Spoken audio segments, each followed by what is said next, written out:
I know it sounds crazy, but I think I actually encountered a skinwalker, and I'm terrified.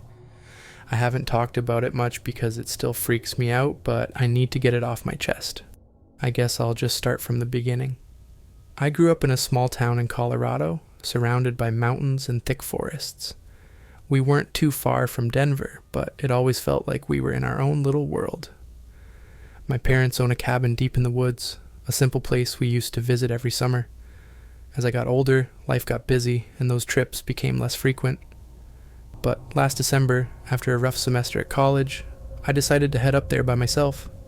I needed a break, some time alone to clear my head. The drive up was pretty uneventful, just me and my old truck winding through the snow-covered roads. By the time I reached the cabin, it was late afternoon, and the sun was already starting to set. The air was cold, the kind that bites at your skin, but I didn't mind. I unloaded my stuff, got a fire going, and settled in for what I thought would be a quiet, relaxing week. The first few days were exactly what I needed. I spent my time reading, hiking through the woods, and just soaking in the peace and quiet. A few deer wandered close to the cabin, and I even saw a fox one morning. It was peaceful, almost perfect, but a couple of nights after I arrived at the cabin, something strange happened. I was sitting by the fire, reading a book, when I heard something outside. At first, it was just a faint noise, like something moving around in the snow.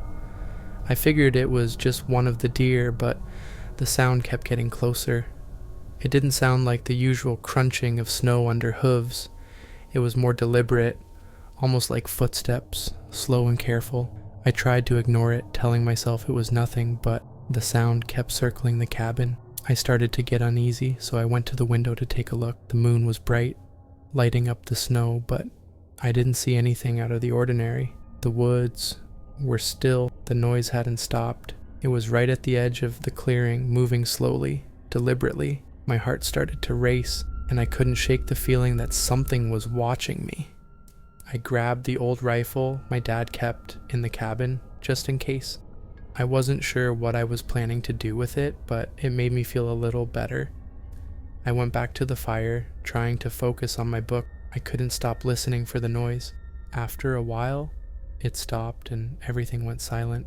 It was the kind of silence that makes you uncomfortable, like the whole world was holding its breath. I sat there for a long time, staring into the fire, too wired to sleep. Eventually, exhaustion won out, and I dozed off on the couch, the rifle still in my lap. The next morning, I went outside to look around, half hoping I'd imagined the whole thing. When I saw the tracks in the snow, my stomach dropped.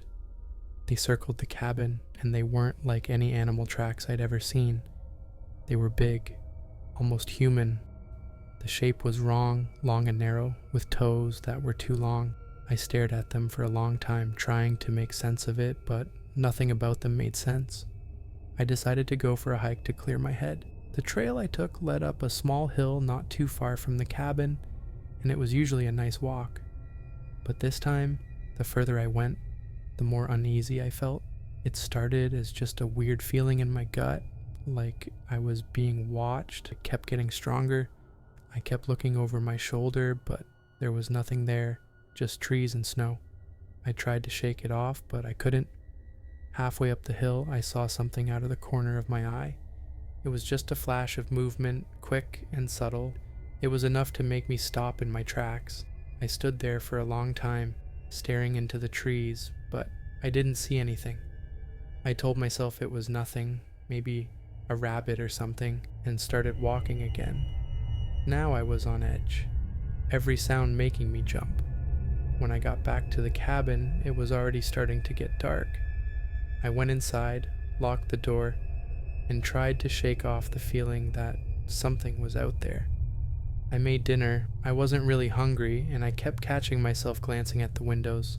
The night was too quiet, and every little creak of the cabin made my skin crawl. That night, the noise came back, louder this time, and closer. It wasn't just outside the cabin anymore. It sounded like it was right up against the walls. I sat on the couch, gripping the rifle, trying to keep calm, but my heart was racing. The noise stopped at the door, and everything went silent. I held my breath, waiting. Then I heard a voice. It was my voice. "Let me in." it said. Just 3 words, but they sent a chill down my spine. It sounded like me, but distorted, like an old tape recording that had been played too many times. "Let me in." It repeated over and over, each time sounding more off. I didn't move. I couldn't. I just sat there, staring at the door, clutching the rifle so hard my knuckles turned white. The voice kept repeating, a sick parody of my own, until suddenly it stopped. The silence that followed was worse than the noise. I didn't sleep at all that night.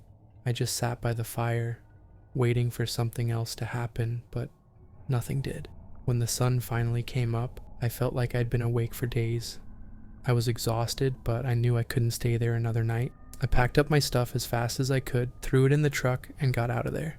As I drove away, I looked back at the cabin one last time. It stood there, silent and still, with those tracks circling it. I don't know what was out there, and I don't want to know. I haven't been back since. Whatever was in those woods, it wasn't an animal, and it sure as hell wasn't human. I don't know what it was. I'm not interested in finding out. Sometimes, late at night, when I'm alone, I think I hear that voice again, faint and distant, asking to be let in. I know better now. Whatever it is, it can stay out there. I'm never going back. I am a drive trucker, and I still don't know what I saw that night. I've been a trucker for over 20 years, and I've seen some weird stuff on the road, but nothing like what happened last spring. I still can't make sense of it, and honestly, I don't like thinking about it too much. But here's what went down. I was on a long haul driving through the desert at night. It's a lonely stretch of highway with nothing around for miles, just sand, scrub, and the occasional coyote. I'd been on this route plenty of times before, so it was nothing new to me. I left the last gas station around 10 p.m. with a full tank and plenty of coffee to keep me going. The road was quiet, no cars, no lights, just me and my rig. About an hour in, I started feeling uneasy. I couldn't put my finger on it. I don't know why, though it felt like something was off. I cranked up the radio, hoping some music would help. Unfortunately, it didn't do much. That's when I saw it. At first, it was just a quick flash, something moving on the side of the road. I slowed down, thinking it was a coyote or maybe a deer, but when I looked, there was nothing there. I shrugged it off and kept driving, but the feeling stuck with me. A little while later, I saw it again. This time it was closer. Something darted across the road just at the edge of my headlights. I slammed on the brakes, heart pounding. When I looked around, the road was empty. I told myself I was just tired, that my eyes were playing tricks on me. Then, out of nowhere, I saw it right in front of me. I had to hit the brakes hard to avoid hitting it. My rig came to a screeching stop, and there, standing in the middle of the road, was this thing. It looked like a person. Thought something was wrong. It was too tall, too thin, and the way it moved just didn't seem right. I couldn't see its face if it even had one. It just stood there, still as a statue, staring at me. Or at least I think it was. I was frozen, just sitting there in my truck, not knowing what to do. After a few seconds, it slowly turned and walked off the road, disappearing into the dark. I didn't stick around to see where it went. As soon as it was out of sight, I floored it and got out of there as fast as I could. I drove until I reached the construction site just before dawn. I must have looked like hell because one of the guys asked if I was okay. I just told him I was tired and needed some coffee. I didn't tell him what I saw. Hell, I still don't know what I saw. All I know is that I won't drive that stretch of highway at night anymore. I take the long way around now, even if it adds hours to my trip. Whatever that thing was, it wasn't something I ever want to see again. In all my years as a truck driver, that was the strangest experience I've ever had, and I hope to never have one like it again. A skinwalker almost killed me, and I've been working as a night guard at a remote facility in the mountains for about 5 years now. It's a decent job, quiet most of the time, which suits me just fine. I'm 34, a bit too old to be chasing thrills, but young enough to handle the long, lonely nights. This facility is a classified one government stuff that I'm not supposed to know about, and honestly, I don't care. The pay is good, and the work is easy. My routine is pretty straightforward. I arrive just before sunset, check in with the day shift, and then make rounds every couple of hours. The facility is surrounded by a tall fence, with cameras covering most of the perimeter, but my job is to walk the grounds, make sure everything's in order, and report back to the control room. There's always another guard in the control room watching the cameras, so I'm not completely alone, but it's still eerie being out there in the dark with nothing but a flashlight and a radio. It was a cold night in early November when things went wrong. I remember it well because the temperature dropped so fast that the frost started to form on the ground before midnight. The moon was almost full, casting just enough light to make out the shapes of the trees and the hills surrounding the facility. The air was still, like the world was holding its breath. My first 2 rounds were uneventful. I walked the perimeter, checked the locks on the gates, and scanned the tree line with my flashlight. The forest around the facility is dense with tall pines and thick underbrush, so there's always a sense of something lurking just out of sight. But I'd gotten used to it over the years. I never saw anything more threatening than a deer or a raccoon. Around 1 a.m., I was sitting in the small guard shack near the front gate sipping on some lukewarm coffee when my radio crackled to life. It was Carl, the other guard in the control room. "Hey, Mike," he said, his voice a bit shaky. "You seeing anything out there? The cameras are picking up some weird movement on the east side." I frowned, glancing at the monitor in the shack that showed the camera feeds. The east side was the most isolated part of the facility, with the fence running along the edge of a steep ravine. Not much out there except for trees and rocks. "Not yet," I replied, standing up and grabbing my flashlight.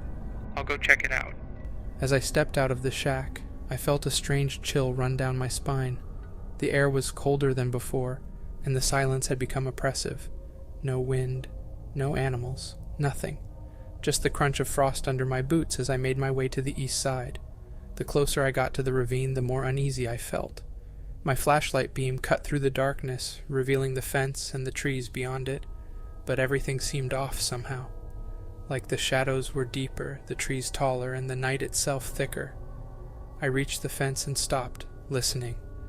At first there was nothing, just the sound of my own breathing and the blood pounding in my ears, but then I heard it, a low, guttural growl that gave me chills in my entire body. "Carl, I'm at the east side," I whispered into the radio. "I think there's something out here. Be careful, man," Carl replied, his voice barely audible. "I'm getting a lot of static on the cameras. Whatever it is, it's big." I swept my flashlight along the fence, my heart racing. For a moment I thought I saw something, a dark shape moving between the trees, just out of reach of the light, but then it was gone, swallowed by the darkness. I took a deep breath and started walking along the fence, keeping my flashlight pointed at the trees. The growling grew louder, more menacing, and I could hear something moving in the underbrush, heavy footsteps that didn't sound like any animal I knew.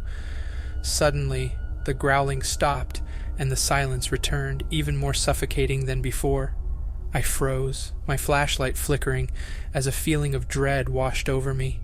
I knew I should turn back, get to the safety of the shack, but something compelled me to keep going, and in that moment I saw something truly horrifying.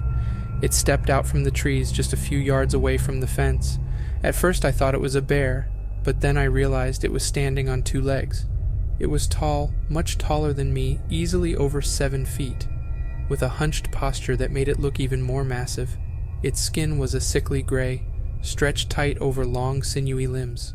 The head was the worst part elongated, almost human-like, but with eyes that glowed a faint, unnatural yellow.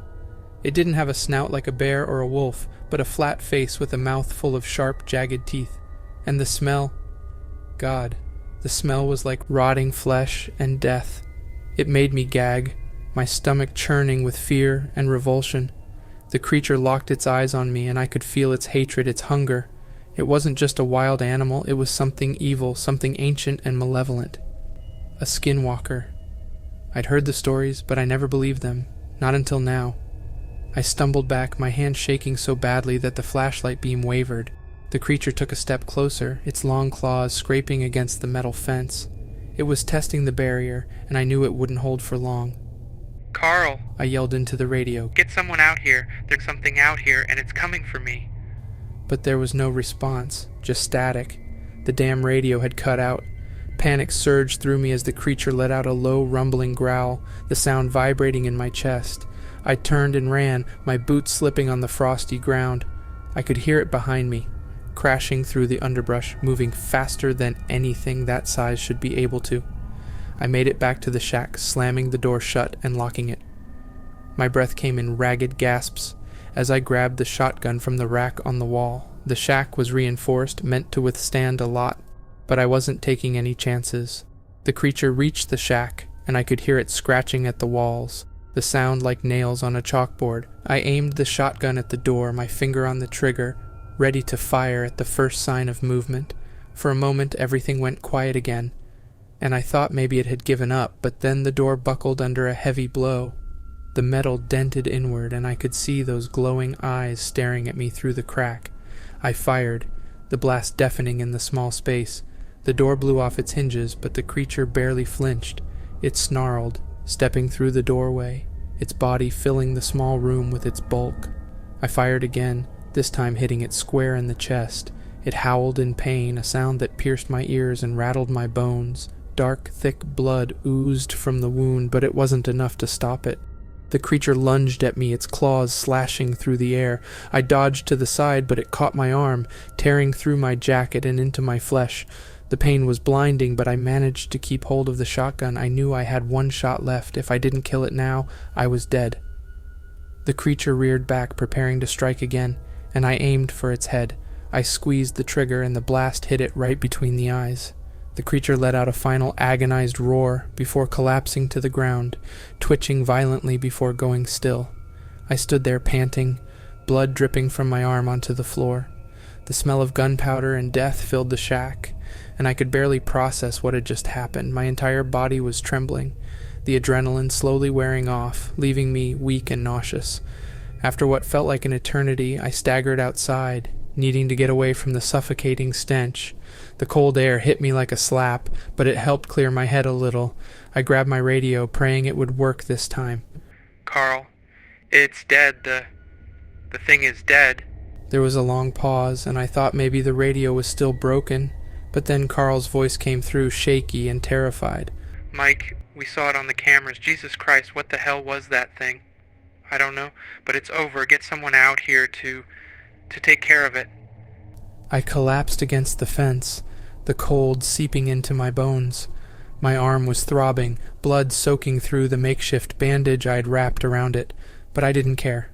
I just wanted to get out of there, to leave that nightmare behind. It took them hours to arrive, and when they did, they brought a team I'd never seen before, men in black uniforms, carrying strange equipment. They didn't ask me any questions, didn't even look at me. They just loaded the creature's body into a black van and left. I was taken to a hospital, treated for my wounds, and given strict instructions not to talk about what had happened. Yet I'm here sharing my story on Reddit. Skinwalker Encounter at the Graveyard. I've only told this story a few times, and it still makes me uneasy even though it happened when I was a kid. I grew up in a small village in Europe. There was a big old graveyard on the edge of the village. My friends and I used to play there, and looking back I can't believe we weren't more scared. It was a summer evening and the nights were warm. I had a few friends who lived nearby, and we'd often meet up to play hide and seek. We'd run around the fields and the graveyard, staying close to our houses and not going too far. Our parents were okay with us playing outside as long as we stayed nearby and came home before dark. One evening we decided to stay outside a bit later because it was more fun to play hide and seek when it was getting dark. There were about 5 of us and we were having a great time. The sun had set, but it was still light enough to see. We were all laughing and shouting, and it felt like nothing could ruin our fun. As it got darker, we decided to play near the older part of the graveyard. The stones were broken and covered in moss, and it seemed like a good place to hide. We were daring each other to get closer to the old graves just to make the game more exciting. I was hiding behind a large broken stone when I noticed something strange. There was a tall figure standing between the gravestones. At first I thought it was just one of the other kids playing a prank. The figure looked a lot like Alex, and I even thought it might be him because the voice it used sounded just like his. It was calling out in a way that seemed familiar, but also strange. But then I realized that the figure was way too tall to be any of us. We were all just kids, and this thing was much bigger than any of us. I was shocked and scared when I understood that it definitely wasn't Alex. I could barely see its face, but it was clear that the figure wasn't human. Finally, I whispered to the others, "Hey, come here. I think something's wrong." They came over, and when they saw the figure, they all went quiet. Alex, looking pale, said, "What is that? It doesn't look right." We were all scared. The figure just stood there staring at us, or at least that's what it felt like. It didn't move, but it seemed to be watching us. The voice it used was still calling out in that eerie, familiar tone. I could see my friends were as frightened as I was. "Let's get out of here," Anna whispered. We all agreed, and we ran back towards the houses as fast as we could. We didn't stop until we were safely home. That night, I couldn't sleep. I kept thinking about that figure and hearing weird noises in my head. The next day, I told Alex what happened. He was scared and couldn't believe it either. We never went back to the graveyard after that. We'd still meet up to play, but we stayed away from the graveyard. We never talked about what happened, but we all knew it was something we didn't want to face again. Years later, I heard about skinwalkers from a friend who liked scary stories. They talked about tall, thin figures that moved in odd ways and used voices that didn't belong to them. It sounded a lot like what we saw that night. I don't know if that's what it was, but I do know it scared us all pretty badly. Now when I think back to that night, I still wonder if we saw something real, or if it was just our imaginations. Either way, it was the most frightening thing I've ever experienced, and I'm glad we stayed away from the graveyard after that. Thanks for watching. If you enjoyed this video, let me know by leaving a comment below. Your feedback helps me create more content you'll love. Don't forget to like, subscribe, and hit the bell icon for more updates. See you in the next video!